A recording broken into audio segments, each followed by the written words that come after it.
O presidente Lula vetou na última semana 63 trechos do projeto de licenciamento ambiental. No mesmo dia, Lula editou uma medida provisória para acelerar a validade da licença ambiental especial, uma ferramenta que simplifica as regras para licenciamento ambiental no Brasil. E para comentar essas decisões, a gente conversa agora com a ministra do Meio Ambiente, Marina Silva. Ministra, muito obrigada por estar aqui conosco. Eu quero agradecer também o nosso diretor de jornalismo em Brasília, o Daniel Hittner, que viabilizou essa entrevista e que vai começar fazendo, então, a primeira pergunta. Boa tarde, Daniel e ministra. Boa tarde. Débora, boa tarde a você, a Yuri, a todos que nos assistem. Muito obrigado pelo seu tempo, ministra, por atender a CNN. Obviamente, eu queria começar perguntando para a senhora sobre esses 63 trechos vetados na sexta-feira da Lei de Licenciamento, que tramitou mais de 20 anos no Congresso. E o Congresso, que é sempre a voz soberana, decidiu encaminhar esse projeto que foi aprovado nas duas casas ao presidente da República, que legitimamente vetou. Grande pergunta, ministra, é como que a senhora, que enfrenta um Congresso bastante hostil sobre esse assunto, inclusive a Frente Parlamentar da Agropecuária se manifestou hoje dizendo que pretende derrubar boa parte desses vetos, como convencê-los a preservar esse texto que o governo agora encaminhou, principalmente naquela polêmica licença autodeclaratória LAC. Bem, acho que você... obrigada, Daniel, obrigada, Débora, obrigada, Yuri.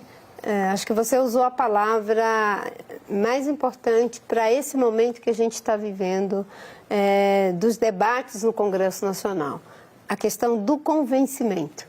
Acho que o governo o tempo todo trabalhou com a possibilidade de que possamos estabelecer uma relação de diálogo, de convencimento em relação ao que é melhor para manter a integridade do licenciamento ambiental e fazer com que ele continue sendo a principal ferramenta de proteção ambiental de um país com a quantidade de recursos naturais, como é o caso do Brasil, em um contexto de mudança climática em que essa proteção precisa ser maior e não menor.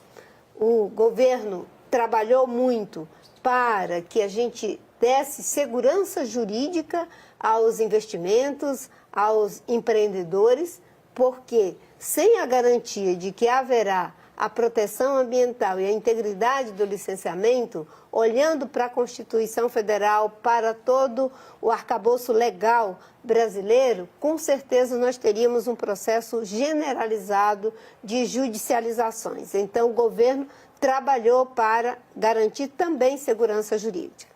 O outro aspecto que nós trabalhamos foi para assegurar os direitos das comunidades locais, porque pelo projeto, como havia sido aprovado no Congresso, os povos indígenas e as comunidades quilombolas só seriam ouvidas no processo de licenciamento na última fase do reconhecimento de suas áreas. No caso dos indígenas, quando a terra já tivesse homologada, e no caso dos quilombolas, quando tivesse titulada. Nós temos milhares e milhares de áreas que estão esperando há décadas pelo processo que passa primeiro pela identificação, depois uma portaria, depois o decreto do presidente da República, depois é que vem a homologação. Ou seja, todas essas pessoas seriam privadas do direito de serem ouvidas. Então, o governo repôs que elas serão ouvidas desde que a FUNAI apresenta o laudo técnico dizendo que ali tem a presença de pessoas indígenas e a Fundação Palmares apresenta o laudo técnico dizendo que ali tem a presença de pessoas quilombolas, que não é só a presença, é uma relação histórica, muitas vezes de séculos com aquele território. E é engraçado que esse momento é da gente fazer essa reflexão em cima do princípio da justiça, do direito. Imagine que as outras pessoas que adquirem uma terra, compram uma terra, e elas dizem, bem, eu estou nessa terra há 20 anos, há 30 anos. Agora você imagina quem está desde tempos imemoriais e aqueles que estão há mais de 100 anos, que são os quilombolas, não serem ouvidos. Depois que o empreendimento é feito, aí não tem mais o que fazer. Então, seria uma presunção ao contrário, né, de não direito, quando na verdade você tem que ter a presunção do direito.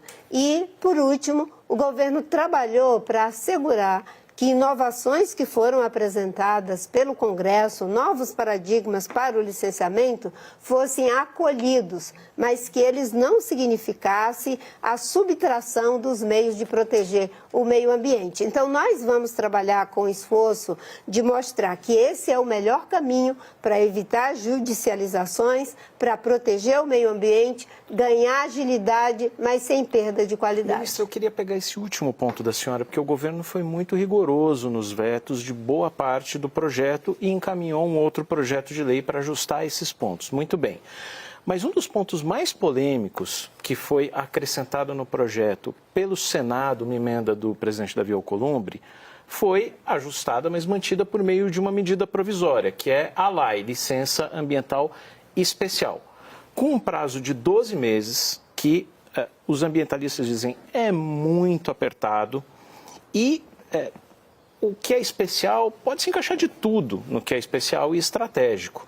Aí não foi uma espécie de aceno, de zelo, de cuidado com um aliado do governo no Congresso?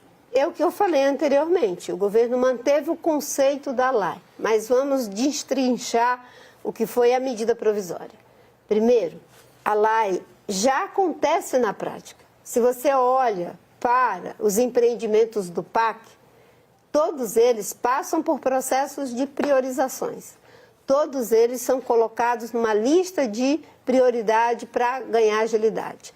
Qual era o problema? Que a forma como foi aprovado no Congresso não podia ser aceita. Era o fato de que estava propondo que esses projetos dispensassem as licenças na forma como é hoje, que você passa primeiro por uma licença prévia, uma licença de instalação e depois uma licença de operação. A novidade, os 12 meses para que haja uma manifestação do órgão licenciador. Não significa que o órgão licenciador vai dizer sim. O processo de licenciamento será garantido. Se tem viabilidade ambiental, vai ser sim. Se não tiver, terá que ser não. Outra novidade, haverá uma equipe destinada para trabalhar com exclusividade nesses projetos que serão considerados estratégicos. Ou seja, hoje nós não temos uma equipe com exclusividade. Essa equipe com exclusividade é para garantir que haverá qualidade e de que isso vai ter agilidade sem perda de qualidade. Uma outra novidade que tem na LAI, na medida provisória que o governo mandou. Hoje, a priorização ela é estabelecida sem ter um regramento específico em termos legais e numa relação bilateral entre a Casa Civil e o ministro da pasta interessada, seja transporte, energia, qualquer um desses ministérios que lidam com a agenda, sobretudo de infraestrutura. É uma relação bilateral. Como a proposta do Congresso estabeleceu que a LAI terá priorização mediante uma indicação do Conselho de Governo, que foi criado há décadas atrás, quando lá atrás foi criado o CONAMA, mas que nunca tinha sido regulamentado, implementado, agora é esse conselho que vai dizer se é ou não prioritário aquele investimento, se é ou não é estratégico. No processo, como era feito, vem sendo feito, é uma relação bilateral entre o Ministério interessado e, geralmente, a Casa Civil. Agora serão todos os ministérios. Terá o Ministério do Transporte, mas também o Ministério dos Povos Indígenas, terá o Ministério de Minas e Energia, o Ministério de Meio Ambiente no mesmo conselho, o Ministério de Educação, o Ministério da Saúde, o Ministério dos Direitos Humanos. Ou seja, o processo ganha uma complexidade e uma legitimidade maior para que o contraditório seja estabelecido já na priorização desses projetos que são ditos estratégicos. O que era antes um processo que acontecia sem ainda um regramento legal, mas o governo tem o direito de estabelecer, digamos, quais são as suas prioridades internas, e o que passava apenas por uma relação entre o governo federal, o centro de governo e o ministro da pasta, agora passará por 38 ministérios. Ministra, deixa eu abrir aqui para uma pergunta do Yuri e da Débora Bergamasco, que estão no estúdio. Obrigado, Daniel Richtner. Meu boa tarde também para a ministra Marina Silva. Ministra, ainda sobre a primeira pergunta que o Daniel Richtner colocou, em relação aí à discussão que vai haver no Congresso, seja em relação aos vetos, seja em relação à MP e ao projeto de lei que o governo apresentou. Já há uma manifestação, por exemplo, da Frente Parlamentar Agropecuária, que trata ali de derrubada de alguns vetos e de emendas ao projeto de lei e mesmo à medida provisória. A senhora já conseguiu se debruçar sobre esses posicionamentos da bancada ruralista? Lembrando que tanto a relatora no Senado, a senadora Tereza Cristina, quanto o relator na Câmara, o deputado Zé Vitor, ambos têm um vínculo bastante forte com a Frente Parlamentar Agropecuária e o quanto isso é uma garantia de que, de fato, vai haver um diálogo, um debate para se chegar a consensos para que tanto a análise dos vetos, mas principalmente MP e projeto de lei do governo, tramitem ao longo deste ano e, eventualmente, início do ano que vem. A MP não, porque tem um prazo aí de 120 dias de vigência. Bem, a abertura de diálogo de parte do governo federal, da SRI, da Casa Civil, do Ministério do Meio Ambiente é constante. Não vamos nos esquecer que nós estamos lidando com esse PL desde a transição. E trabalhamos muito dialogando com os relatores no Senado. Infelizmente, todo o diálogo que tinha sido feito e os ganhos, na minha opinião, que tinham sido alcançados, sobretudo no relatório do senador Confúcio Moura, eles foram deixados de lado e, em cima da hora, nas vésperas de ir para a votação no plenário, apresentaram o outro relatório. Esse relatório foi aprovado no Senado, depois ele foi para a Câmara dos Deputados e o governo já deixou claro naquela oportunidade que não tinha compromisso com alguns dispositivos nos termos em que estava sendo avaliado. Alguns desses que nós acabamos de nos referir.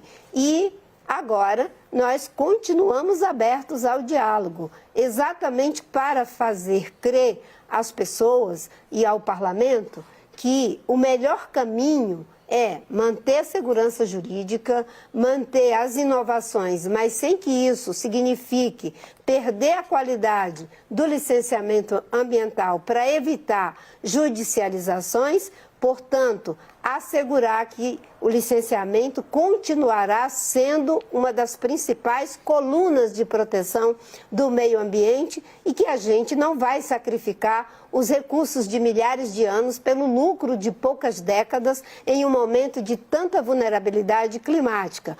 E mostrar ao Congresso Nacional, com o diálogo, que as populações indígenas, as comunidades tradicionais têm o direito a se manifestarem no processo, que o ICMBio tem o direito, sim, de ter uma palavra vinculante, já que se trata de unidades de conservação sob domínio da União. Do mesmo jeito que as áreas que estão sob o domínio dos proprietários têm que ser respeitadas, da mesma forma, as áreas públicas precisam ser respeitadas e o órgão gestor precisa ser ouvido.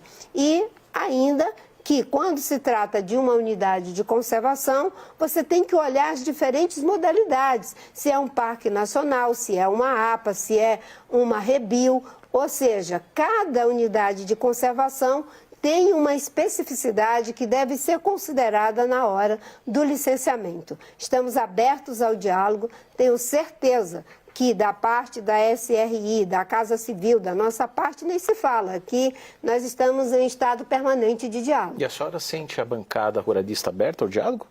Nós estamos abertos a que possamos conversar.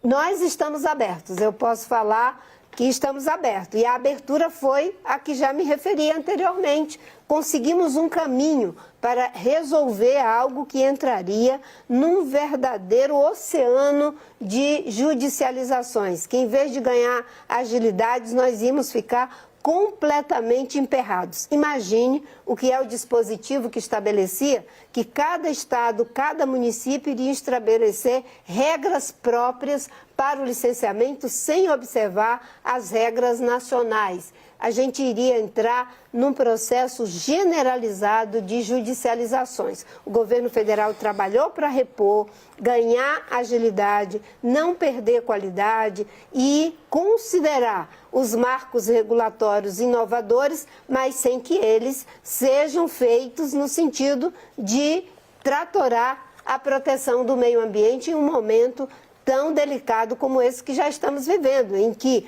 as mudanças climáticas são uma realidade. Pela primeira vez, desmatamento por incêndio foi maior do que desmatamento por corte raso, em função da floresta estar perdendo umidade. Pela primeira vez, nós tivemos uma situação no Pantanal que os cientistas consideram que está à beira do ponto de não retorno, e estudos mostrando que o Brasil já tem mais de 300 mil quilômetros quadrados de área desertificada, coisa que não existia aqui no Brasil. Então, o esforço é para proteger mais, não proteger menos, ganhar agilidade sem que a gente perda a qualidade e cometa injustiça com populações que historicamente, secularmente, milenarmente têm direito sobre seus territórios.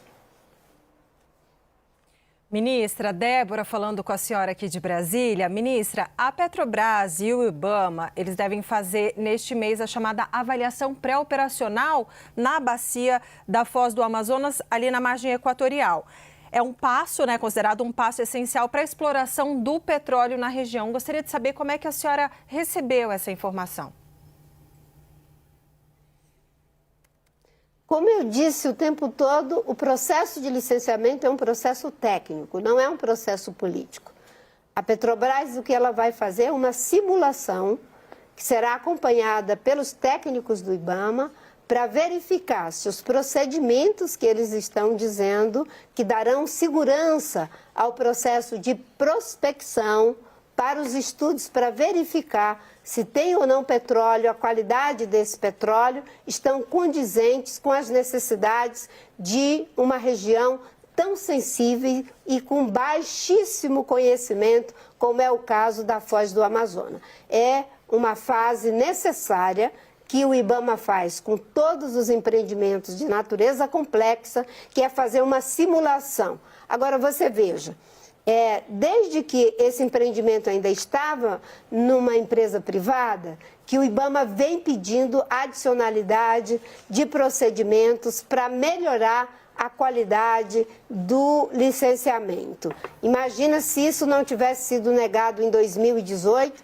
se o IBAMA não tivesse negado já por 2 vezes esse licenciamento, nós íamos ter um processo de prospecção de petróleo com uma base de atendimento à fauna oleada a cerca de 800 quilômetros do lugar aonde essa prospecção iria ser feita. Foi graças ao IBAMA, graças ao processo ser rigoroso e técnico, que foram feitos vários ajustes. Essa simulação é um processo natural naquilo que significa a dinâmica de exploração de petróleo, seja numa bacia conhecida como na bacia de Campos, seja na margem equatorial, na Foz do Amazonas, que é uma bacia pouco conhecida e que precisa de todo rigor. Inclusive, é necessário que se faça, e aí seria o caminho mais adequado, não nesse caso, que é a prospecção, mas existe um leilão que já estabeleceu 19 blocos de petróleo. Desde o início do governo, que eu tenho dito para o ministro de Minas e Energia, que o ideal era ter começado a fazer a avaliação para a área sedimentar de uma bacia que não é conhecida, exatamente para que a gente evite que a gente tenha, entre aspas, uma metáfora que eu estou dizendo, uma espécie de serra pelada do petróleo numa região tão sensível como essa. Só para tirar uma dúvida, ministra, a senhora sempre frisa que o IBAMA faz uma análise técnica e que tem autonomia. Isso é inquestionável. A questão é se tudo der certo, se tudo transcorrer bem nessa simulação que a Petrobras for fazer e estiver tudo encaminhado ou se encaminhando bem para a licença prévia do IBAMA, de tudo que a senhora conhece de licenciamento, o prazo dessa licença acaba sendo necessariamente depois da COP, pelo tempo, nós estamos em agosto, a COP é em novembro. Será no tempo necessário que os técnicos consigam as respostas que estão sendo buscadas. Aliás, a simulação que está sendo feita, ela é parte que antecede ao encaminhamento da licença que está em tramitação. A licença continua em tramitação após essa simulação. Ela é parte do processo, dessa dinâmica. Não é que termina a simulação, a licença está dada. Ela é parte dessa dinâmica que vem sendo feita pelo IBAMA, junto com o empreendedor, que nesse caso é a Petrobras. Mas isso é o que acontece corriqueiramente com milhares de licenças que o IBAMA dá, né? É que geralmente as pessoas olham para a licença que ainda não foi dada. As que são dadas, né, todo mês, o tempo todo, ninguém vê, né? Nós trabalhamos aqui apenas com aquilo que está faltando na opinião pública. Aquilo que está sendo resolvido, ninguém vê. Os problemas que são evitados, ninguém vê. E é da natureza do nosso trabalho que, afinal de contas, nós temos que atender as gerações presentes, as gerações futuras, né? E honrando, sim, com certeza, o fato de que somos um país que é altamente vulnerável. O Brasil pode ser um dos mais prejudicados com a mudança do clima. Por isso que a COP30 se reveste de um papel estratégico, que agora não é mais a hora só de conversar sobre mudança do clima. Agora é a hora de implementar. Já estão morrendo 500 mil pessoas por ano só por onda de calor. Em 2 anos, a mudança do clima elimina mais vidas do que 2 anos de Covid-19. Quando as guerras acontecem na África, na Ucrânia, lá na faixa de Gaza, uma coisa terrível, cerca de 260 mil pessoas perdem suas vidas por ano. E isso causa em todos nós muita indignação. Mas e as pessoas que morrem em função da mudança do clima? Quem é que está se responsabilizando pela morte das crianças, pela morte dos idosos, quando acontece incêndio, tufões, furacões que são agravados pela mudança do clima? A COP30 tem que ser a COP da implementação, de olharmos para se as NDCs estão sendo suficientemente ambiciosas, se não tiverem, como fazer para ajustar, para não ultrapassar o 1,5 de temperatura da Terra. Se nós já temos decisões que foram tomadas em Dubai, no Azerbaijão, agora é o momento da gente fazer o mapa do caminho para as decisões tomadas. Como conseguir 1,3 trilhão para financiar os investimentos climáticos, como fazer o mapa do caminho para a transição justa e planejada para o fim de uso de combustível fóssil. Isso é uma necessidade estratégica do planeta. Agora, a natureza e as leis da natureza não mudam porque as pessoas querem simplesmente manter o mesmo padrão quando a realidade já mudou. Ministra, a Débora e Yuri são rigorosíssimos com o relógio, são pontuais, já devem estar me cobrando aqui. Eu só quero lhe pedir uma última respostazinha o mais rápido possível. Na sessão 301 aberta pelo governo americano, de olho em práticas protecionistas ou problemas que nós temos aqui no Brasil, aberta pela administração de Donald Trump, o desmatamento é citado. O Ministério do Meio Ambiente já respondeu ou pretende responder a essa acusação? De que forma? O que o Ministério responderá ou já respondeu ao governo americano via Itamaraty, naturalmente? Bem, o tempo todo o Brasil está aberto ao diálogo. Nosso vice-presidente Geraldo Alckmin, junto com o nosso ministro de Relações Exteriores, um time de altíssimo nível, tem procurado o diálogo. Agora, fica muito difícil ter justificativa quando, em vez de olhar para o contexto, o que o governo americano tem feito é buscar um pretexto para justificar uma taxação de 50%, que é injusta, sobre os produtos brasileiros. É engraçado que no governo anterior, que abandonou as políticas ambientais, que desmontou o IBAMA, cortou o orçamento, disse que abria a porteira, ele não se preocupa com esse parceiro, que, aliás, ele quer interferir nos poderes brasileiros, no judiciário, para poder dar anistia para o seu aliado político que acabou com as políticas ambientais. Foi no governo do presidente Lula que essas políticas foram retomadas. O desmatamento caiu 46% nos 2 primeiros anos, comparado a 2022. O desmatamento no Cerrado caiu 25%, agora no Pantanal 77%. Ou seja, o Brasil está fazendo o dever de casa. Quem não está fazendo o dever de casa são os Estados Unidos, que saíram do Acordo de Paris. Isso é o que prejudica os interesses dos Estados Unidos. Não é um país em desenvolvimento que tem uma meta de redução de CO2 entre 59% e 67%, que tem compromisso de zerar desmatamento e está conseguindo resultados que são fantásticos, inclusive evitando lançar, nesses 2 anos, 400 milhões de toneladas de CO2 e que vai fazer uma COP que, se Deus quiser, nós vamos sair dela com o mapa do caminho para o fim do uso de combustível fóssil, com os esforços para triplicar energia renovável, duplicar a eficiência energética e que a gente fortaleça o multilateralismo. O presidente Lula, inclusive, mandou uma carta para todos os chefes de Estado, inclusive para o presidente Trump, para que ele possa vir para a COP30. O mundo tem que cooperar em 2 coisas que são estratégicas: em saúde e em clima. Sem isso, a humanidade vai correr sério risco. Eu vejo que o Conselho de Segurança das Nações Unidas é muito importante para discutir as guerras, mas tem uma guerra silenciosa que está sendo feita contra os negócios, contra a vida, contra a segurança alimentar, contra o abastecimento de água da humanidade, e isso precisa ser tratado com igual sentido de urgência.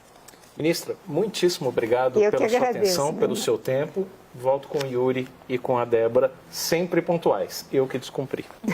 Obrigada.